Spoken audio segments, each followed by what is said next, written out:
Hello, welcome to yet another podcast. So this was supposed to be released yesterday, but it was not because we ran out of episodes and we did not even record. So I have the very beautiful and magical Yogeshwari with me, who is looking gorgeous as always. Before we get started, I will set the context of what's been going on. The point of us recording this podcast, it is the 14th of January. 14 days into the new year, and when we thought that 2026 is going to be our year, the way the year ended was perfect. The last year ended was perfect because we got our cohort rocking and rolling at a time when we just felt that January we will not be having a single student. We got four students. The fifth person paid, but we returned the money back because we didn't feel that he was committed enough. Now at this point of time, we still don't have any sign-ups for the February cohort, but again, it's Yogeshwari to figure out the sales. We also promised ourselves that we're going to start our journaling, which has gone for a toss. I think it's already been 4 days that I did not write my journal. Sleep has gone all the way, all over the place. Waking up, and we are literally, we've changed our biological clock, as in we are going to sleep early in the morning, sleeping the entire day. We've literally become, I don't know, maybe night owls or whatever. And for this episode, honestly, I have nothing new to talk to you about.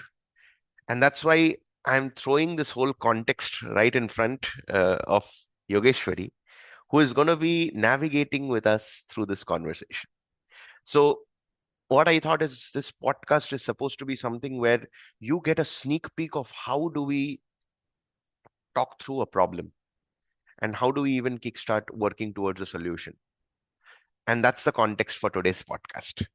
So, Yogeshwari, oh, I also realized just now that I forgot to turn on the transcript. So now only the transcript is on. So Yogeshwari, with all this context that I have just set, what do you think is going to be the way that we are going to approach this conversation today? When you said that we'll start the meeting and then we'll see what flows, I really thought you're going to take control. And this bouncer I didn't expect.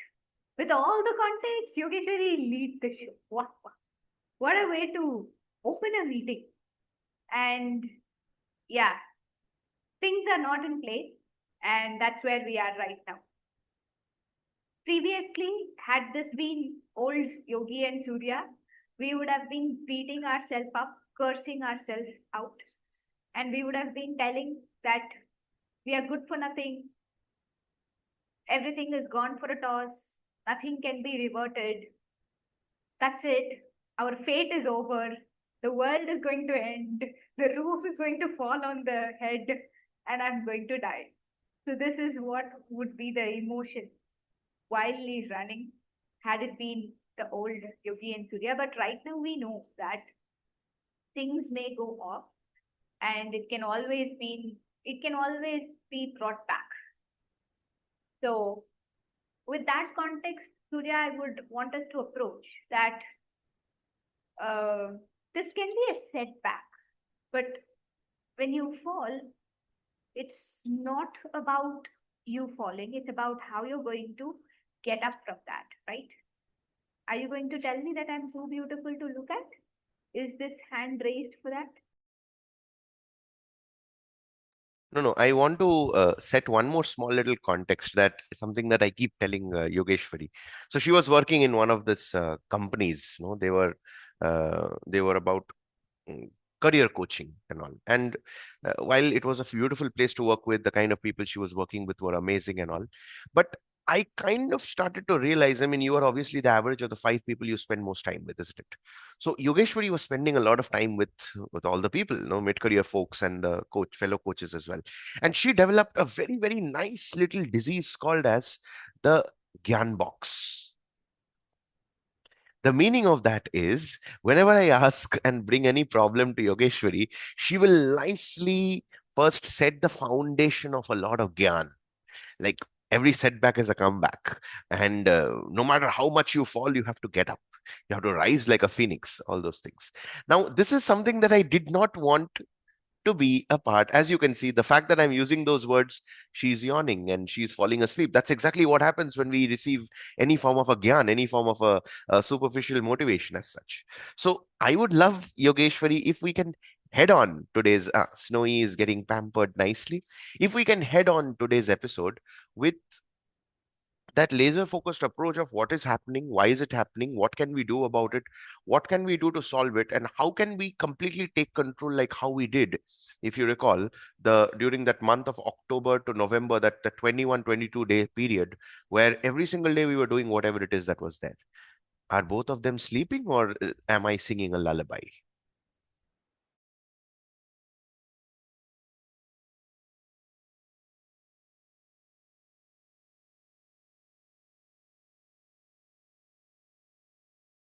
Yeah, I was pampering Snowy, and Snowy's purr is so soothing, and I fell asleep. It's not because of your lullaby. It's because of Snowy's purr. So coming back to the concept of no-gyan approach, which is, I see that right now we just have to go to sleep early, and that fixes most of the thing. That's step one for me. So we'll take that way itself. We have to sleep early, but as you know that uh, it's difficult for me to sleep, and I keep irritating you that I'm not getting sleep. And you are the one who keeps telling me that no, you try to sleep.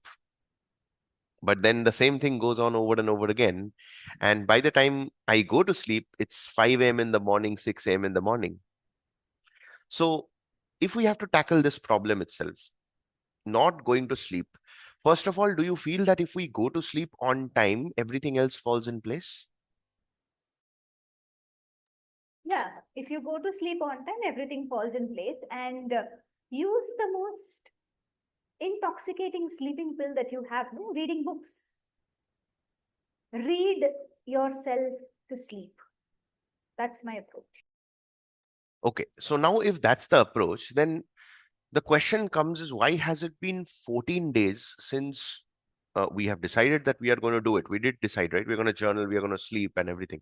But we've been finding it so difficult to do even those fundamental things. Now we have our cohort time, which is right now extended. It's 7:30 p.m. to 9:30 p.m. on Tuesdays and Saturdays. So that's kind of understandable. But the basics, again, going to sleep on time. Uh, Again, this is me just asking an open-ended question. Is it important for us to implode upon why were we not able to do it? Or instead purely focus on what are the things we need to do in order to make it happen? Yeah, we can talk about why we couldn't do it. The major reason I see is number one is cohort, number two, we had guests at home, number three,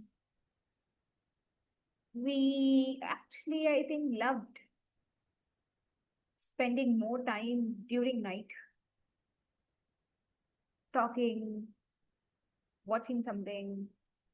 So these are the things that I'm able to see. Do you see something? I feel the prioritization, that's also another very important thing. We know that there are certain things that we want to do it, and we eventually end up doing it. I think, for example, food. You and I are big time foodies. So we want to eat delicious food. What is wrong with your expression? Something, it looks like a fly has gone inside Yogeshwari's mouth. Is everything okay?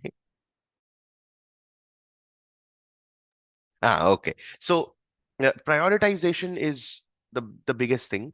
If waking up and then going on to play is something that's a mandate for us, then obviously we will be ending up doing it. So that's not a bigger priority enough for us. And all the more why the other things that takes us away from that habit is stepping in, for example, using the phone or social media and everything. I personally definitely feel that a phone is not a device where we can use it productively, because the phone itself is designed for distraction. calls, messages to begin with, and then there's social media, WhatsApp, and all those things. Whether we like it or not, the platform itself is designed to make us open and make us stay in that platform for long. The second reason, what I feel, is the weather is so amazing. And the place where I stay, I'll tell you, it's the most romantic weather. I'm sure you also having some amazing experience. So the whole feeling of, oh, we want to sleep some more and everything, that's also there. And the third is the so food, sleep, work. These are the three things that goes hand in hand in tandem.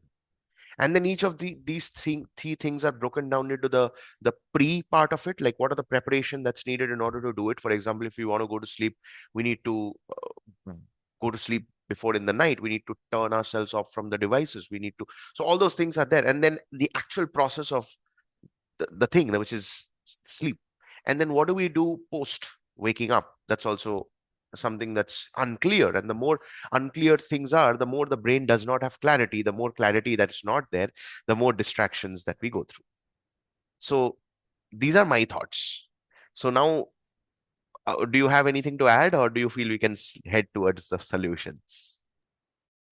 I think I don't have any confusions about post waking up. My routine is so solid. I just have to wake up. That's the thing. The challenges that I am facing is going to sleep. Right now, I'm feeling sleepy. So it's 6 o'clock. If I eat right now and after the podcast, head to bed with my journal, with my books, eventually I'll fall asleep. But not doing that is dangerous. Right now, I'm in the zone of falling asleep slowly. And especially because from since morning I was working, I exhausted all my energy. So if I eat and sleep, I'll fall asleep. Previously, for 14 days, what was happening is when I wanted to sleep, I resisted sleeping. And that's when everything fell apart. I had guests at home. Even though I pushed her to the bedroom to sleep, she wouldn't understand. I also wasn't strict enough. I should have held her neck and shoved her inside. So I was a little lenient and all of those things. And then I gave in to certain temptations. At times I wanted to eat, at times I wanted to watch something. I wasn't strict enough with myself.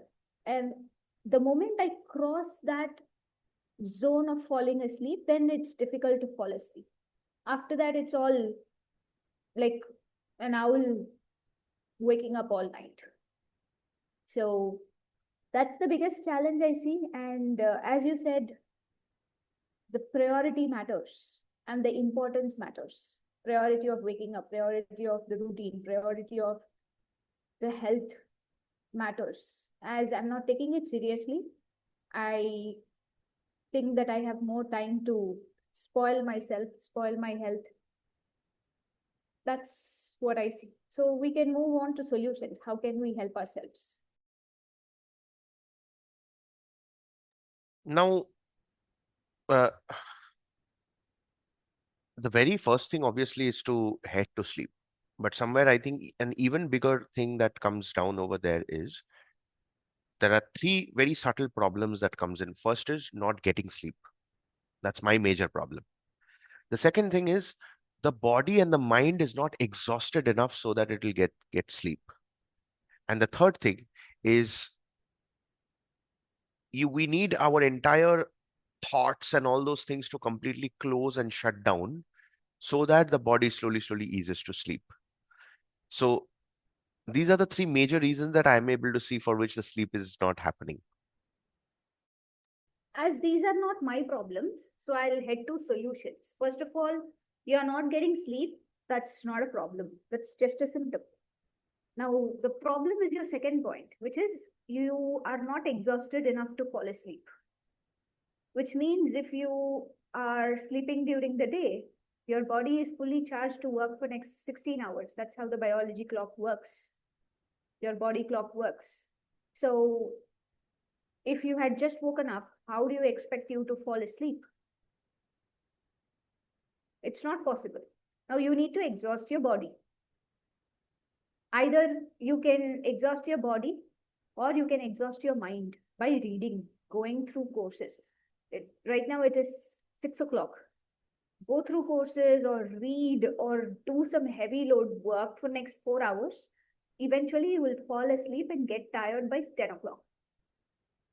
Drain your brain. And that takes care of your third problem, which is shutting down the thoughts. When does thoughts keep screaming inside the head? When you're not doing what you're supposed to do. Now, if you do something productive, if you learn for 2 hours and implement and execute for 2 hours, you feel like you have done the work for the day. And tomorrow is a fresh day. You would even plan better for tomorrow. Whatever you had learned, you would even plan to share that in the live tomorrow. A lot of things happens. So first is not a problem, it's a symptom. Second one is a problem. Find out ways to drain yourself, both physical as well as mental. And that takes care of the third problem. You feel that you have done something great today, so you will rest. That's my response. I think that pretty much it brings us up right now to the end of this episode, because I can see Yogeshwari is very tired. And thanks to the conversation, I'm already feeling pretty sleepy, which is a crazy thing. And the best part is, if you have observed this conversation up until now, there's a lot of things to learn.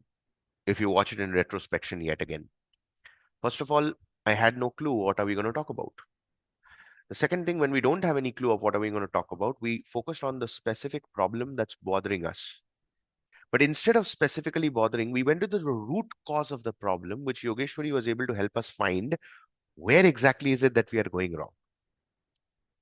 And needless to say, Yogeshwari looks very beautiful, so that kind of adds to the whole uh, the the the grace of the flow of the conversation. Then the way how she asked me questions, I asked her questions to implore deep into the problem. This was not me charging her or she charging me. It was more about, okay, what's the problem and how can we solve it? And then, of course, we spoke about the problem, the why, what has happened previously, what can we do now, what are the immediate action steps. So we take those action steps, and that's it. And that's exactly how you solve any problem. Anything that you would like to add to this, Yogeshwari? So the takeaway that I take from this particular conversation is I'm not waking up because that's not the immediate serious priority for me, or I'm not seeing the longer benefit that I would be getting by doing that discipline. And I would be exploring more about how can I make that a priority? How can I see the benefits? Because most of us, we don't go to the doctor unless and until the pain is severe, right? I don't want to go to that position where I'm desperate for transformation. Rather, I want to take initiatives where I have a little bit of liberty and bandwidth of making choice, make a deliberate choice, discipline myself. In that way, I would also build myself as a leader instead of giving in to temptation. These are my takeaways, and I believe anyone who is watching this would resonate with that.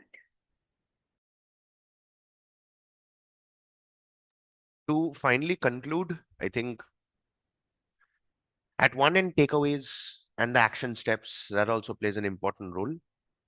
The other major thing is to understand and keep asking ourselves, what's the cost of not doing it? So the more clear we are about it. So, for example, let's just say right now, a couple of facts at the point of us recording, both of us don't have a full-time job. We are full-time dedicated to Sunsden. And the best part is, either we are working for someone else and they are holding our throats because they're paying us a salary at the end of the month, so they have every authority to do so. But when no one is holding you by your throat, there is always a tendency to slack off. And we know as an entrepreneur, when we lead, for example, right now she's leading the head of marketing and sales.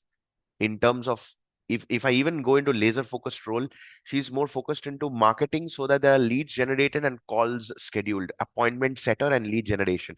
These are the two sub roles under the main roles of marketing and sales is what Yogeshwari is working on. I am working on the active closer, and then of course through the calls, and then the post sales hand holding and onboarding, so more of customer relationship as well. So to be able to not do these things properly, which means quite possibly people will not book calls with us, and even if people book calls because we are sleeping throughout the day, the whole credibility and everything goes down. So all the efforts that we put in all the way from October, November, December is going flat with each passing day. It's actually crushing down.